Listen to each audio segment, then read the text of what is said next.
حضرت سلیمان علیہ السلام حضرت داؤد علیہ السلام کی صاحبزادے ہیں۔ پیچھے جس فیصلے کا ذکر ہوا جس میں حضرت سلیمان کی تعریف فرمائی گئی، اس وقت مفسرین کے مطابق ان کی عمر 11 برس تھی۔ محض 13 برس کی عمر میں یہ اپنے والد کی جانشین بنے ہیں اور ایک بڑی سلطنت ان کے قبضے میں آئی تھی۔ حالانکہ ان سے بڑے بھائی موجود تھے، لیکن اپنی ذہانت کی وجہ سے، علم و حکمت کی وجہ سے حضرت داؤد علیہ السلام کی سلطنت بھی اللہ تبارک و تعالی نے حضرت سلیمان علیہ السلام کو عطا فرمائی۔ ان کی سلطنت فلسطین سے شروع ہو کر یمن تک جاتی تھی، تو یہ پوری ان کی سلطنت تھی۔ اللہ نے ہوا ان کے تابع کی تھی۔ اب قرآن کریم میں صرف اتنا ذکر ہے کہ تیز چلتی ہوئی ہوا کو ہم نے ان کے تابع کیا تھا، جو کہ اس سرزمین کی طرف چلتی تھی جہاں ہم نے برکتیں رکھی تھی، یعنی شام کا علاقہ مراد ہے، جو کہ ان کا اصل علاقہ تھا۔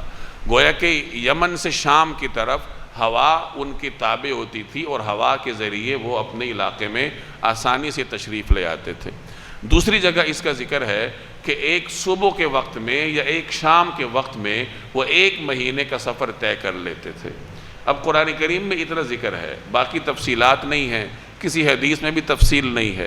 مفسرین نے اپنے اپنے سورسز کی بنیاد پر اپنے ذوق، اجتہاد اور گزشتہ کتابوں کی تصریحات کے مطابق کچھ تفصیل بیان کی ہے کہ ان کا ایک تخت تھا، وہ اس تخت پر تشریف فرما ہوتے تھے، ہوا کو حکم دیتے تھے تو ہوا جہاں وہ جاتے تھے ان کا تخت اڑا کر لے جاتی تھی۔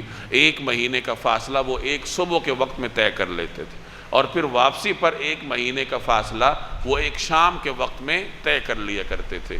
یہ اللہ تبارک و تعالیٰ نے انہیں حکومت عطا کی تھی۔ ان کی حکومت ہوا پر بھی تھی، پرندوں پر بھی تھی، جنات پر بھی تھی۔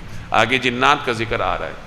جنات میں سے بھی وہ جنات جو شیاطین تھے، یعنی جو ان پر ایمان نہیں رکھتے تھے، وہ بھی ان کے تابع تھے اور ان کے حکم پر مختلف قسم کے کام کیا کرتے تھے۔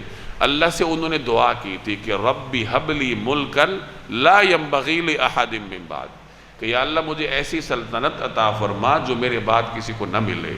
تو اللہ نے انہیں ایسی سلطنت عطا فرمائی جو کسی کو نہیں دی، یعنی ہواؤں پر سلطنت اللہ نے صرف ان کو دی تھی۔ اسی طریقے سے شیاطین ہیں، پرندے ہیں، یہ سارے کے سارے اللہ تبارک و تعالیٰ نے سلیمان علیہ السلام کے تابع کیے تھے۔ تو یہ اللہ کی رحمتیں تھیں ان پر، تو ان رحمتوں کا یہاں ذکر ہے۔